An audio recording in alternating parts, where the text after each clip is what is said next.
The timestamp glowed 3 o'clock. The backyard camera had triggered, and in the green haze, a bobcat sat motionless, head craned back, eyes fixed on something the lens couldn't catch. Daniel woke to the alert, pulled up the feed, and felt the hair on his arms rise. What is it watching? He checked the night before. Same time, same place, same frozen stare. He pulled up the entire week. 7 nights in a row, at 3 a.m., the bobcat was there, locked in that eerie vigil. This isn't random. It's a pattern. He uploaded the clip before the sun came up, captioning it, "Can someone explain this?" By mid-morning, the shares had climbed into the thousands, and the comments section had become a carnival of speculation. Some comments claimed aliens. Others insisted it was a demon. A few neighbors whispered about a ghost cat. None of it quieted the knot in his stomach. I have to find out what's really happening out there, even if it takes everything I've got. By noon, the clip had 500,000 views. The comments grew wilder. Demons, aliens, a portal. No one had a real answer. That evening, a local news channel ran the footage with a banner, "Midnight Mystery." They're turning this into a horror show.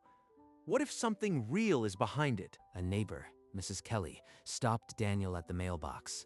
She asked if he felt safe. It's just a bobcat, ma'am. I am far more afraid of the comments section than the cat. But after she walked away, the real question burrowed under his skin.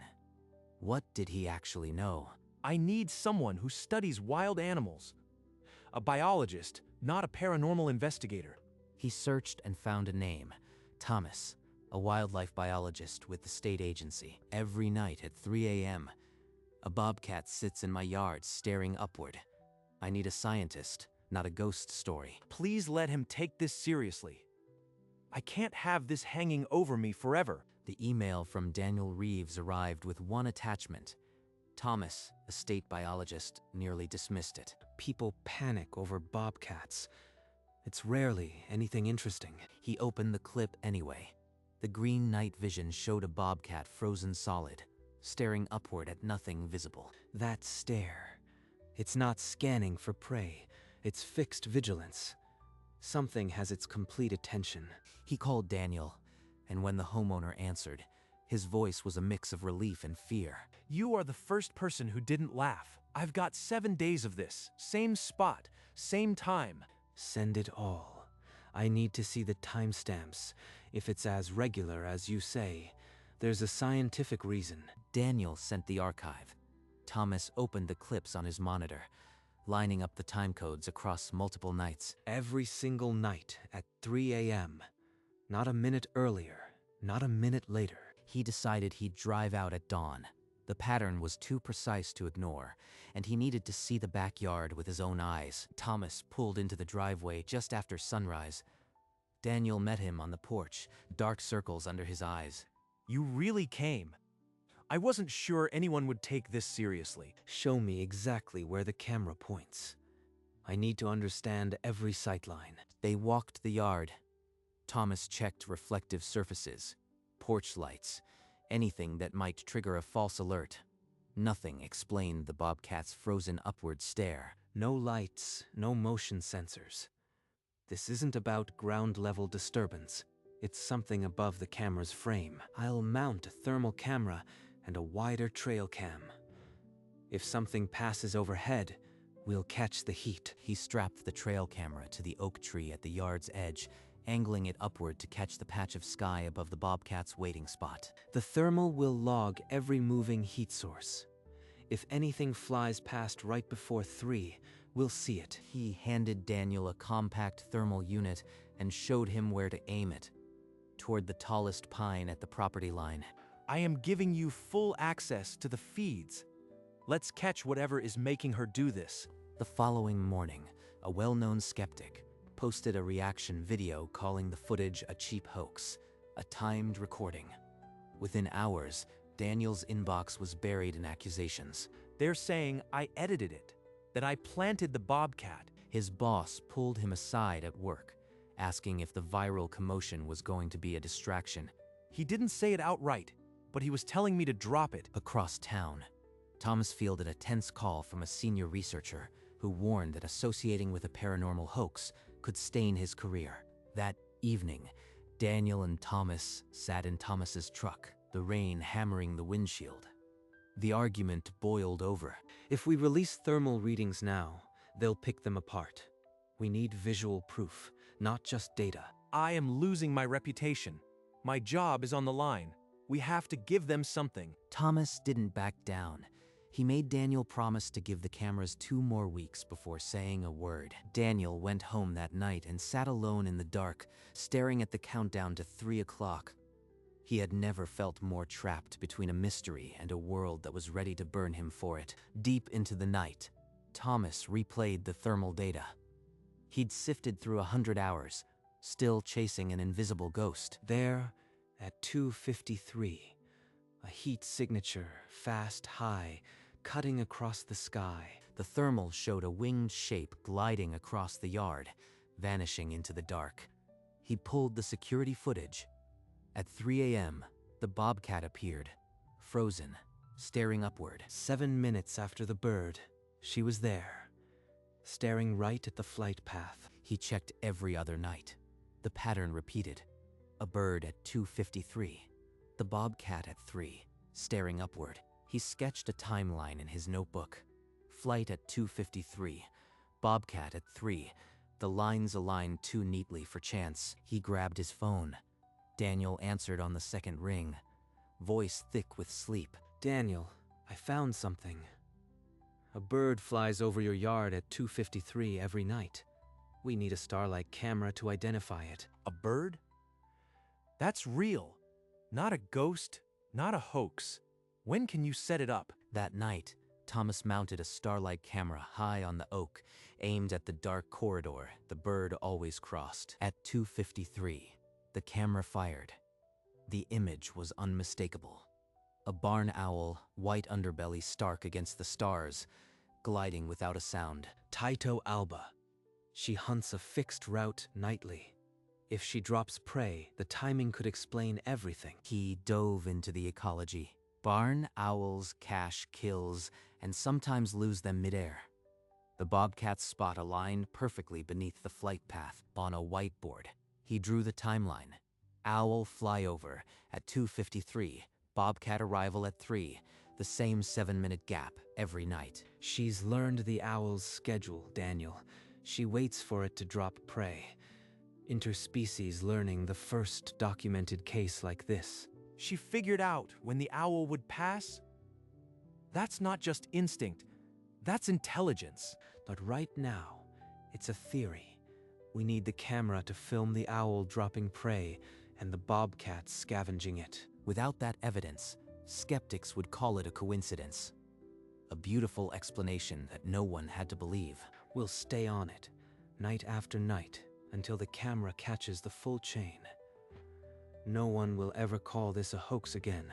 2 days later, Thomas faced Dr. Hayes in a lecture hall, his correlation charts glowing on the screen behind him. Bobcats react to raptor calls. This isn't learning, it's simple acoustic attraction. Then, why 7 minutes exactly? She ignores every other sound. Only this bird, this time, every night. Correlation isn't cognition. Publish an anecdote and they'll shred your reputation. Walk away. He's not offering caution. He's telling me to abandon something real because it's inconvenient. He walked out into the cold evening with a knot in his stomach, but already building a better trap for the truth. A grid. 2 thermal cameras on the sky, 1 starlight on the owl's path, a trail cam on the Bobcat. Leave no gap. He drafted the observation protocol, synchronized capture of the owl's drop, and the Bobcat's retrieval every night for a month. If I can't prove it with this data, I'll prove it with the next set. I am not folding. He called Daniel to clear the calendar. The next 2 weeks would be a make-or-break stakeout. The first stakeout began under a full moon. Daniel and Thomas sat in the dark, eyes on a bank of monitors, waiting. The barn owls swept over at 2:53, a ghost against the stars. But no prey fell. The Bobcat arrived, stared, and melted back into the trees. Nothing to scavenge tonight, but she came at exactly 3. That's the pattern. 4 nights later, a storm rolled in. Rain blurred every lens, and the fog swallowed the owl's flight path. We've burned a week and all we have is a wet camera and a stressed-out biologist. What if the owl changes its route? She's a creature of habit. We've seen the pattern hold. We stay until we get the full chain. On the 5th night, the sky cleared. At 2:53, the owl banked and a small, dark shape tumbled from its talons. The bobcat appeared, crept forward, and took the fallen rodent. Daniel punched the air, but the Starlight camera's battery had died minutes earlier. We saw it happen, but without the owl in the same sequence, Hayes will call it a lone scavenging event. Then we hardwire power to every camera. I'll run the cables myself. She's going to prove us right, not in a month, but this week. While they rebuilt the camera grid, Dr. Hayes published a 2-paragraph note in an online ecology bulletin, calling the bobcat's behavior auditory attraction to a raptor's flight call, not cognitive mapping. He's boxing me out. Without a full sequence on film, his explanation sounds safer. Then an early-season snowstorm swept the region. Ice split a pine limb, crushing the thermal camera mount. 3 nights of data were lost. That evening, Daniel's partner stood in the kitchen doorway, her hand on his shoulder. She didn't hide the fear in her voice. She told me I was pouring my life into a ghost story, that if I didn't let go, I'd lose more than sleep. The next morning, Daniel walked into his part-time job and resigned. He withdrew his savings. Enough for a professional-grade camera array and 2 weeks of uninterrupted time. I just quit my second job and bought enough equipment to film a nature documentary. Don't tell me I am crazy. Tell me we're going to nail this. He just put everything on the line. His job, his savings, his relationship, for this. I won't let it be for nothing. We get the proof. No more near misses. They installed the new gear that night, a hardened grid of cameras, each one powered from the house. There would be no more battery failures. The new cameras ran flawlessly. The owl appeared at 2:53, but no drop. The pattern held. On the 4th night, Daniel was dozing when Thomas shook his arm. The thermal screen lit up. At 2:53, the owl banked. A small shape tumbled from its talons into the grass. The Starlight camera caught every frame. 7 minutes later, the bobcat arrived. It found the vole and took it. All 3 cameras captured the full sequence. We got it. Every angle, every timestamp. It's real. A perfect sequence. But one night isn't enough. Science demands more. They replayed the footage until dawn, exhaustion and relief warring on their faces. Thomas drafted a protocol, automated timestamps, double-blind checks, daily logs. They would record every night for 8 weeks. They set up a server, a custom logging script, and a backup system. They had become a field station. Let's give them more than one night. Let's give them an avalanche of proof until Hayes can't find a gap to pick at. 8 weeks of data hardened into hard numbers. 18 confirmed drops and retrievals, each logged with independent timestamps. The bobcat arrived within 5 minutes of the owl's flyover, 94% of the time. No other sound or bird drew that response. She ignores crows, ignores the neighbor's dog, ignores even a second owl species. Only the barn owl's route triggers her. Selective, learned scheduling. At the next departmental seminar, Thomas projected the video timelines and statistical tables. Dr. Hayes rose from the front row. 18 nights, a quaint sample. You are mistaking pattern recognition for coincidence? 18 independent trials with a 94% correlation. Dr. Hayes. Any undergraduate knows that statistical significance. The room went quiet.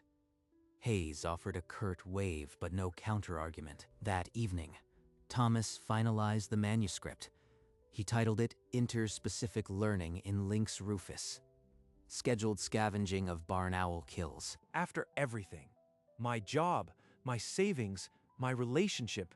Is it enough? The truth is on film. The data is unassailable. Now we let the reviewers do their work. 6 weeks later, the email Thomas had waited for arrived. We are pleased to accept your manuscript for publication in Ecology. This is bigger than one Bobcat. This is a new chapter. He called Daniel on video, and when the homeowner's face appeared, Thomas held the acceptance letter to the camera. Is that what I think it is? Tell me that's what I think it is. They spent the next hour calling everyone who had doubted, and for the first time in months, they laughed. The press conference came days later. Thomas stood at a podium, the projected slide behind him showing the owl and the bobcat. The title, A Learned Alliance. Newspapers ran the headline, The Midnight Secret Solved, alongside the first clear footage of the two predators crossing paths. Daniel scrolled through the comments on the original video. Not a ghost, a genius. Someone had written. The wonder had won. Thomas's paper became the most cited wildlife study of the year, and at a conference the following spring, even Hayes nodded in acknowledgement. The bobcat had gone from a viral spook to a quiet teacher, a reminder that the wild holds more intelligence than we ever gave it credit for. 3 months later, Thomas stood before a packed conference hall, the lights dimming to a hush. He showed the footage, the graphs, the rigorous statistics, and when he finished, the room rose. They're not clapping for me. They're clapping for a bobcat that figured out how to beat the system. Days later, a short email arrived from Dr. Hayes. It read only, "Remarkable. I stand corrected." The original security clip, once a viral ghost story, now showed up in classrooms, under the heading Nature's Hidden Schedules. Daniel scrolled through the comments now. "I saw this and thought demons. Now I just think owls." The thread was full of laughing emojis. We gave people a real answer.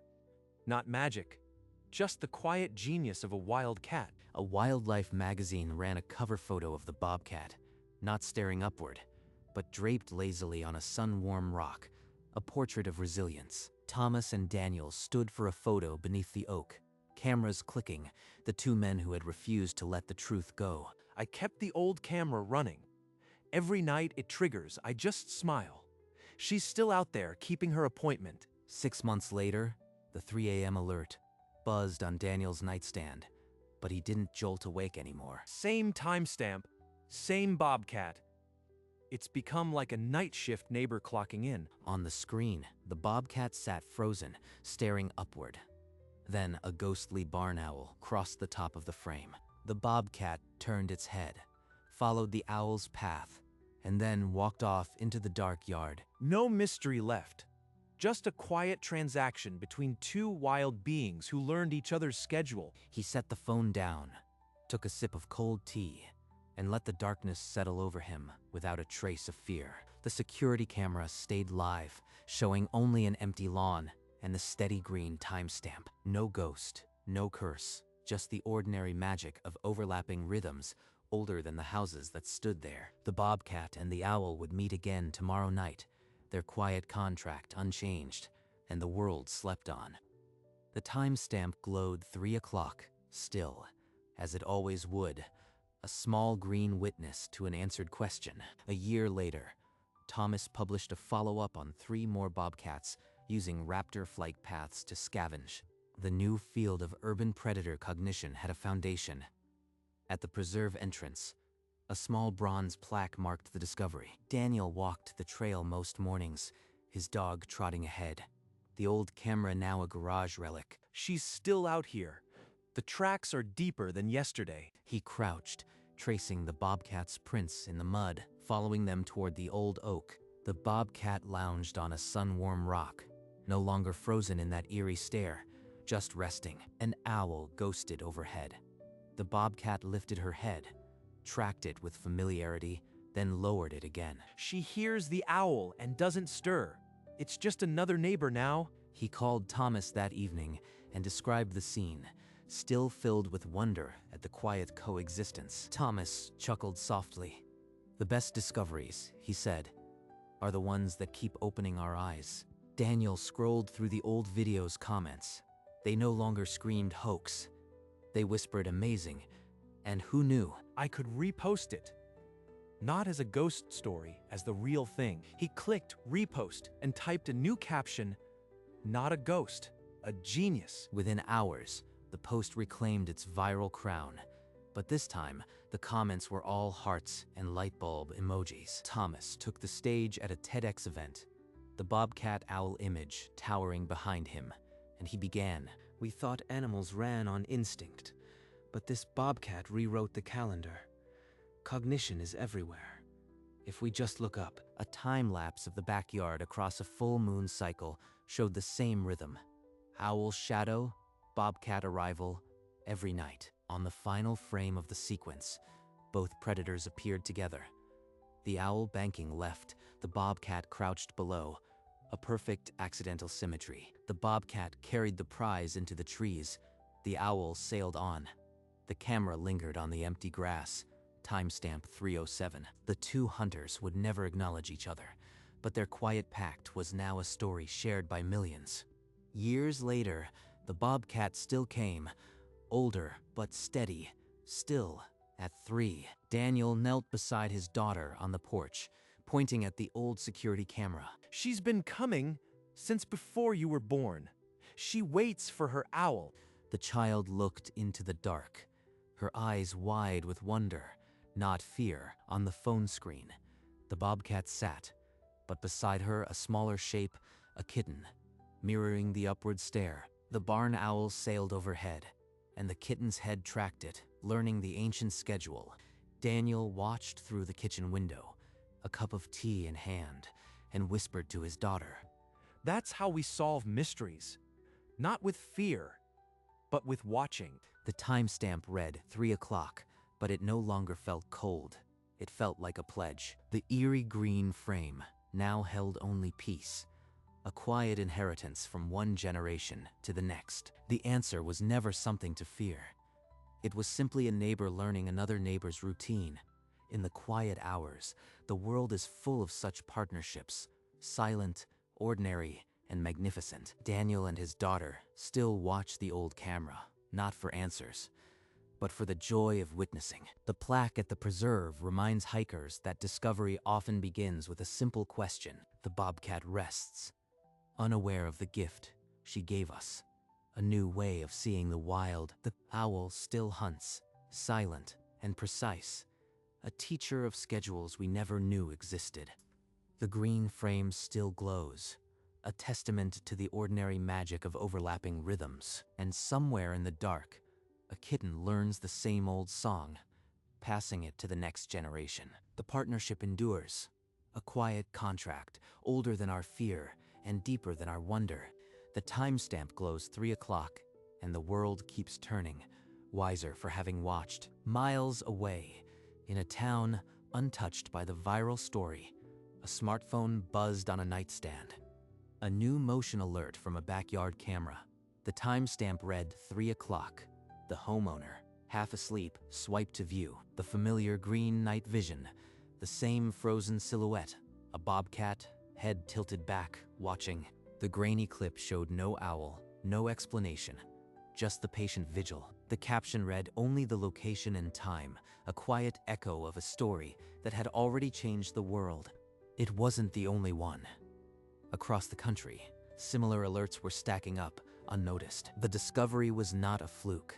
It was a pattern, waiting to be noticed wherever two neighbors crossed paths in the dark. The screen dimmed, the timestamp flickered, and the yard fell empty once more. The question was no longer why, but how many more? The screen goes completely black. Special thanks to Daniel Reeves and Thomas for sharing their story with the world. The bobcat and the barn owl remain wild, observed from a respectful distance, their routine undisturbed. Their lesson is simple. The most haunting mysteries often have the most natural answers. We are surrounded by hidden intelligence if we only take the time to look. So tonight, step outside, look up at the dark sky, listen. There are rhythms older than our homes, partnerships written in the quiet hours. The story of the 3 a.m. bobcat was never about the strange. It was about the extraordinary ordinary. Thank you for watching. Keep your eyes open and never stop asking questions. The Bobcat still keeps her appointment, and somewhere, an owl banks left at 2:53. The night is full of teachers. Good night. The old security camera still hangs under the eave, tilted slightly, its weather casing bleached by seasons. A spider has spun a web across the lens, fine threads catching the early light, a small still life of disuse. The internal clock still works, its display forever frozen at 3 o'clock from the last stored footage. No motion alerts ping anymore. The Bobcat has moved deeper into the preserve, and the owl has her own secret paths. Yet the web holds a tiny tribute, a miniature feather caught in the silk, a remnant of a night we learned to see. The light shifts. The spider mends her work, and the camera records only stillness, for there is nothing left to solve. The green timestamp flickers once, then dims to a faint ember, as if the camera itself understands the story is complete. Slow fade to black. The only sound is a whisper of wind through the oak leaves. Silence, then nothing. The end.